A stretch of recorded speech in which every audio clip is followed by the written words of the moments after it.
सभी प्रभु प्रेमियों को प्यार भरा राधे राधे, प्यार भरा जय श्री सीताराम। सभी संत समाज को प्यार भरा राधे राधे, जय श्री सीताराम। आज हम कार्तिक मास में, कार्तिक मास के शुक्ल पक्ष एकादशी तिथि को पढ़ने वाली हरि प्रबोधिनी एकादशी के बारे में चर्चा करने वाले हैं। कार्तिक शुक्ला एकादशी का नाम है विष्णु प्रबोधिनी एकादशी, हरि प्रबोधिनी एकादशी,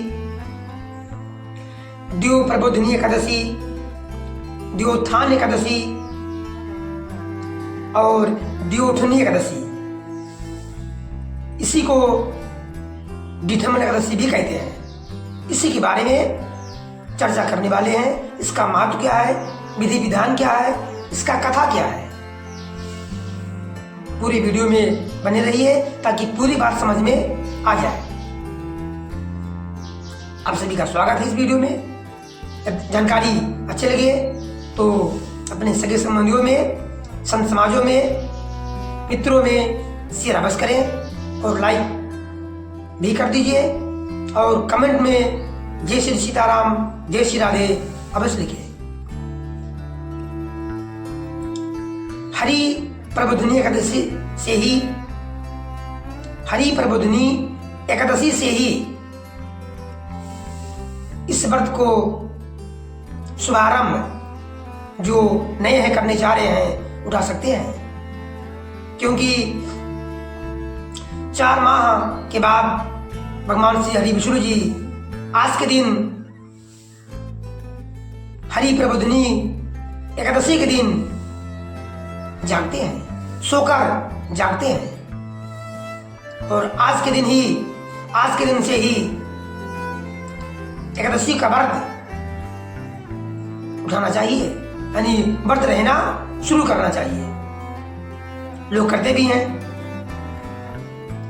इसका जो समय होता है 8 वर्ष से लेकर के 85 वर्ष तक के लोगों को, 85 वर्ष तक के लोगों को ये व्रत करना चाहिए, रखना चाहिए।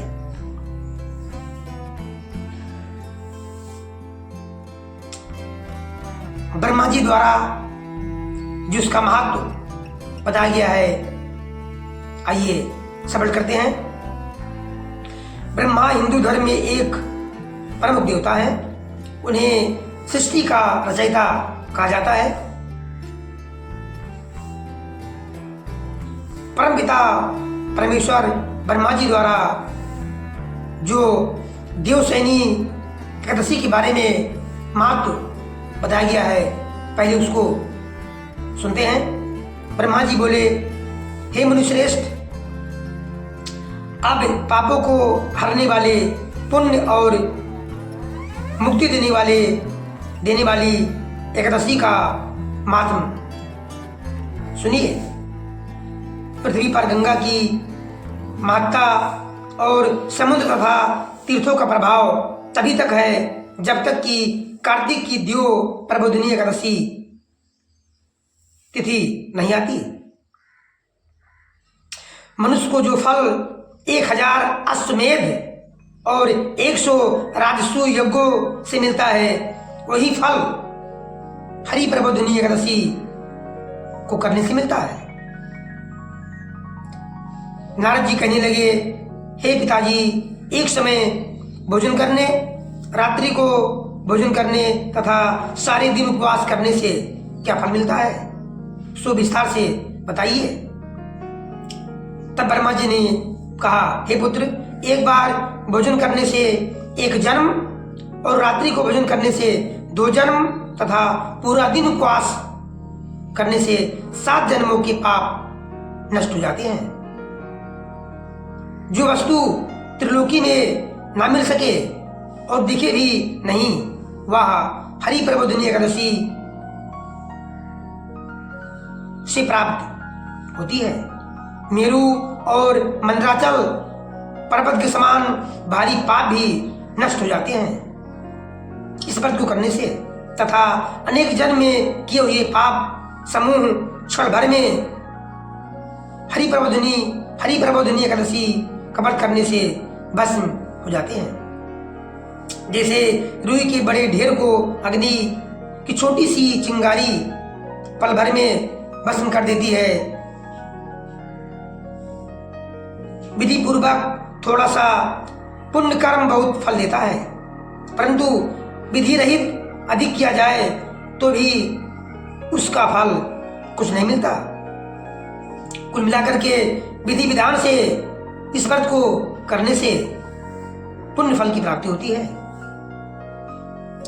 संध्या न करने वाले नास्तिक, वेद निंदक, धर्मशास्त्र को दूषित करने वाले, पाप कर्मों में सदैव रत रहने वाले, धोखा देने वाले ब्राह्मण और शूद्र, पर स्त्री गमन करने वाले तथा ब्राह्मणी से भोग करने वाले, ये सब चांडाल के समान है।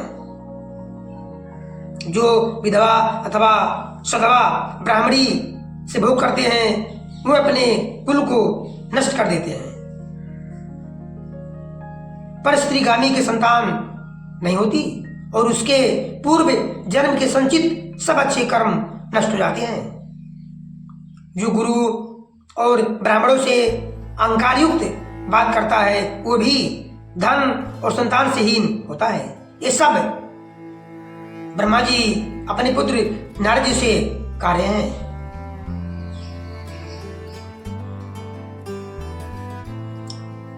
भ्रष्टाचार करने वाला, चांडाली से भोग करने वाला, दुष्ट की सेवा करने वाला और जो नीच मनुष्य की सेवा करते हैं या संगति करते हैं, ये सब पाप हरि प्रबोधिनी एकादशी के व्रत से नष्ट हो जाते हैं। जितने भी जगत भर में, संसार भर में सब पाप हैं जो जाने अनजाने में हो जाता है, उन सब पाप को हरि प्रबोधिनी एकादशी का व्रत करने से सब तत्काल भस्म हो जाते हैं। इसलिए हम सबको हरि प्रबोधिनी एकादशी का व्रत अवश्य करना चाहिए। जो मनुष्य इस हरि प्रबोधिनी एकादशी के व्रत को करने का संकल्प मात्र करते हैं, उनके 100 जन्मे के पाप तुरंत नष्ट हो जाते हैं। जो इस दिन रात्रि जागर करते हैं उनकी आने वाली 10,000 पीढ़ियां स्वर्ग को प्राप्त होती हैं।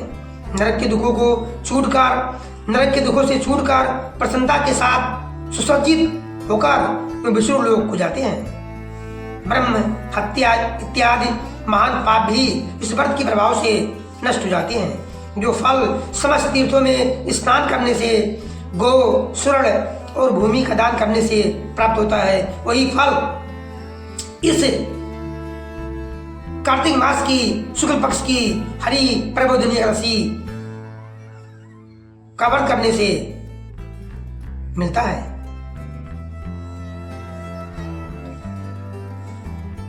और इस दिन रात्रि को जागरण अवश्य करना चाहिए, क्योंकि जागरण से ही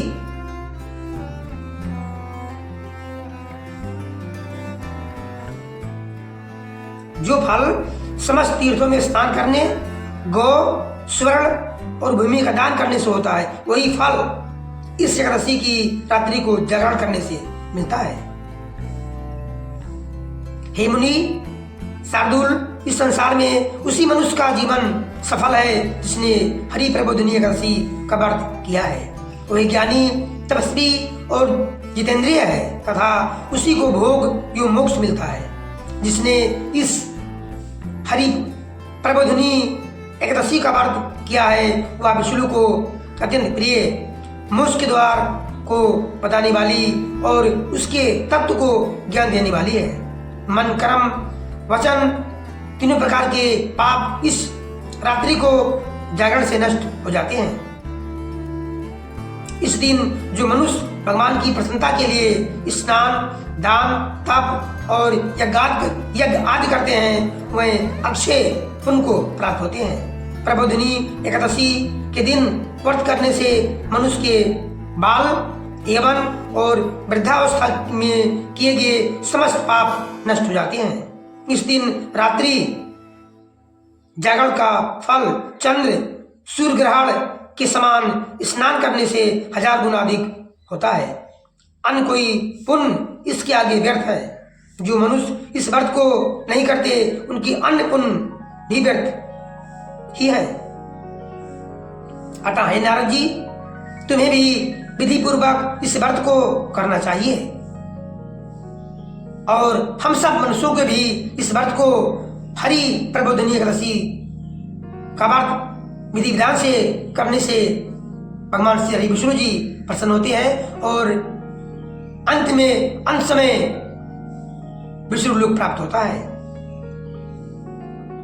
जो कार्तिक मास में धर्म पारायण होकर अन्न नहीं खाते उन्हें चंद्रायण व्रत का फल प्राप्त होता है। इस मास में भगवान दान आदि से जितने प्रसन्न नहीं होते जितने शास्त्रों में लिखी कथाओं के सुनने से होते हैं। इस व्रत का कथा सुनने से भी भगवान शीघ्र प्रसन्न हो जाते हैं। इसलिए इस वीडियो को ध्यान से सुने और सुन करके अपने सगे संबंधियों में, संत समाजों में, मित्रों में शेयर करके आप भी पुण्य के भागीदार बने। कार्तिक मास में जो भगवान विष्णु की कथा का एक या आधा श्लोक भी पढ़ते हैं, सुनते हैं या सुनाते हैं, उनको भी 100 गायों के दान के बराबर फल मिलता है। अतः अन्य सब कर्मों को छोड़कर कार्तिक मास में मेरे सन्मुख बैठकर कथा पढ़नी चाहिए या सुननी चाहिए। जो कल्याण के लिए इस मास में हरि कथा कहते हैं वे सारे कुटुंब, सारे परिवार का क्षण मात्र में उद्धार कर देते हैं। शास्त्रों की कथा कहने सुनने से 10,000 यज्ञों का फल मिलता है। जो नियम पूर्वक हरि कथा सुनते हैं, सुनाते हैं, वह 1000 गोदान का फल प्राप्त करते हैं। विष्णु के जागने के समय जो भगवान की कथा सुनते हैं वे 7 दीपों समेत पृथ्वी के दान करने का फल पाते हैं।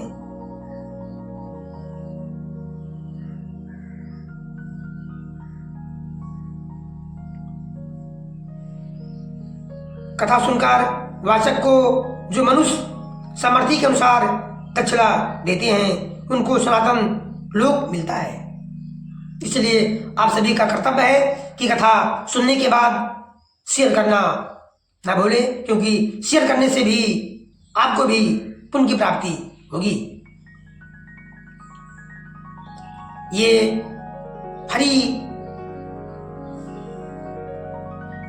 प्रबोधिनी एकादशी का महात्म स्वयं ब्रह्मा जी नारद जी को सुनाई है।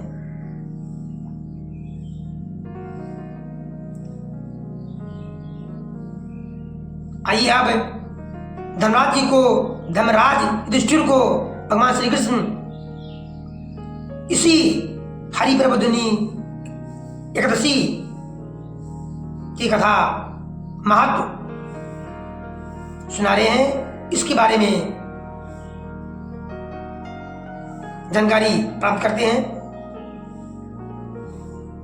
धर्मराज युधिष्ठिर कहने लगे, हे भगवान, हे माधव, हे केशव, मैंने कार्तिक कृष्ण पक्ष की एकादशी अर्थात रमा एकादशी का विस्तार से वर्णन सुना।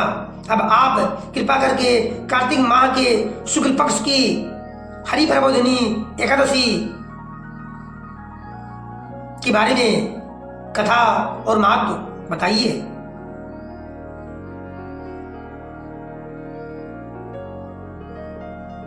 भगवान कृष्ण बोले, हे युधिष्ठिर, कार्तिक मास के शुक्ल पक्ष में तुलसी विवाह के दिन आने वाली इस एकादशी को विष्णु प्रबोधिनी एकादशी, द्यो प्रबोधिनी एकादशी, द्योत्थान, द्यो उठो एकादशी, द्योठनी एकादशी, कार्तिक शुक्ल एकादशी, कार्तिक शुक्ल एकादशी तथा प्रबोधिनी एकादशी भी कहते हैं। ये बड़े बड़े पापों को नाश करने वाली है। इसका महात्म मैं तुमसे कहता हूं, हे दुष्टिर, ध्यानपूर्वक सुनो। एक राजा के राज्य में सभी लोग एकादशी का व्रत रखते थे। प्रजा तथा नौकर चाकरों से लेकर पशुओं तक को एकादशी के दिन अन्न नहीं मिलता था, अन्न नहीं दिया जाता था। अर्थात मनुष्य से लेकर के पशु, नौकर चाकर सभी लोग एकादशी का व्रत करते थे। एक दिन किसी दूसरे राज्य का एक व्यक्ति राजा के पास आकर बोला, हे महाराज, कृपा करके मुझे नौकरी पर रख ले। तब राजा ने उसके सामने एक शर्त रखी कि ठीक है, रख लेते हैं, किंतु रोज तो तुम्हें खाने को सब कुछ मिलेगा, पर एकादशी के दिन अन्न नहीं मिलेगा। उस व्यक्ति ने उस समय हाँ कर ली, पर एकादशी के दिन जब उसने फलाहार का सामान दिया गया तो राजा के सामने जाकर कहने लगा, हे महाराज, इससे मेरा पेट नहीं भरेगा, मैं भूखा ही मर जाऊंगा, मुझे अन्न दे दो। राजा ने उसे शर्त की बात याद दिलाई, पर वह अन्न छोड़ने को तैयार नहीं हुआ। तब राजा ने उसे आटा, दाल, चावल आदि दिए। वो नित्य की तरह नदी पर पहुंचा और स्नान कर भोजन पकाने लगा। जब भोजन बन गया तो वो भगवान को बुलाने लगा, आओ भगवान, आओ भगवान, भोजन तैयार है। उसके बुलाने पर पीताम्बर धारण किए भगवान चतुर्भुज रूप में आ पहुंचे तथा प्रेम से उसके साथ भोजन करने लगे। भोजन आदि करके भगवान अंतर्ध्यान हो गए तथा वो अपने काम पर चला गया। 15 दिन बाद अगली एकादशी को राजा से कहने लगा, हे महाराज, मुझे दुगना सामान दीजिए। उस दिन तो मैं भूखा ही रह गया। राजा ने कारण पूछा तो उसने बताया कि हमारे साथ भगवान दिखाते हैं, इसलिए हम दोनों के लिए ये सामान पूरा नहीं होता। ये सुनकर राजा को बड़ा आश्चर्य हुआ। वो बोला, मैं नहीं मान सकता कि भगवान तुम्हारे साथ खाते हैं। मैं तो इतना व्रत रखता हूँ, पूजा करता हूँ, पर भगवान ने मुझे कभी दर्शन नहीं दिए। राजा की बात सुनकर वो बोला, हे महाराज, विश्वास ना हो तो साथ चलकर देख ले। राजा एक पेड़ के पीछे छिप कर बैठ गया। उस व्यक्ति ने भोजन बनाया तथा भगवान को शाम तक पुकारता रहा, परंतु भगवान ना आए। अंत में उसने कहा, हे भगवान, यदि आप नहीं आए तो मैं नदी में कूदकर प्राण त्याग दूंगा। लेकिन भगवान नहीं आए। तब वो प्राण त्यागने के उद्देश्य से ही नदी की तरफ बढ़ा। प्राण त्यागने को उसका दृढ़ इरादा जान शीघ्र ही भगवान ने प्रकट होकर उसे रोक लिया और साथ बैठकर भोजन करने लगे। खा पी कर वह उसे अपने विमान में बिठाकर अपने धाम ले गए। ये देख राजा ने सोचा कि व्रत उपवास से तब तक कोई फायदा नहीं होता जब तक मन शुद्ध ना हो। इससे राजा को ज्ञान मिला।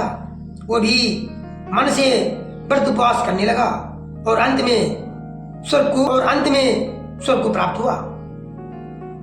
इस कथा से जानकारी ये प्राप्त होती है कि मन यदि पवित्र नहीं है, मन शुद्ध नहीं है, मन में श्रद्धा भक्ति नहीं है, व्रत के प्रति, प्रभु की भक्ति के प्रति, तो सब कुछ बेकार है। इसलिए आप सभी से निवेदन है कि मन को शुद्ध करके तन मन धन, तन मन बुद्धि से तन मन को शुद्ध करके व्रत को करें, ताकि व्रत का संपूर्ण फल सबको प्राप्त हो। मुझे उम्मीद है आप सभी लोगों को कार्तिक मास के शुक्ल पक्ष की हरि प्रबोधिनी एकादशी का कथा महात्म की जानकारी हो गई होगी। सबसे निवेदन है कि इस व्रत को विधि विधान से करें, रखें और रात्रि भर, न रात्रि भर तो आधी रात्रि तक अवश्य जागरण करके कीर्तन के सारे, प्रभु के गुणगान के सारे करें, ताकि प्रभु प्रसन्न हो और अपना और सभी को अपना अपना कर उद्धार करते हैं। जय श्रीमन नारायण। ओम नमो भगवते वासुदेवाय। ओम नमो नारायणाय। हरे मुस्लिम मैया की जय, तुलसी मैया की जय, गोमाता की जय, आंवला वृक्ष की जय, हरि प्रबोधिनी एकादशी की जय। प्रेम से बोलिए राधे राधे।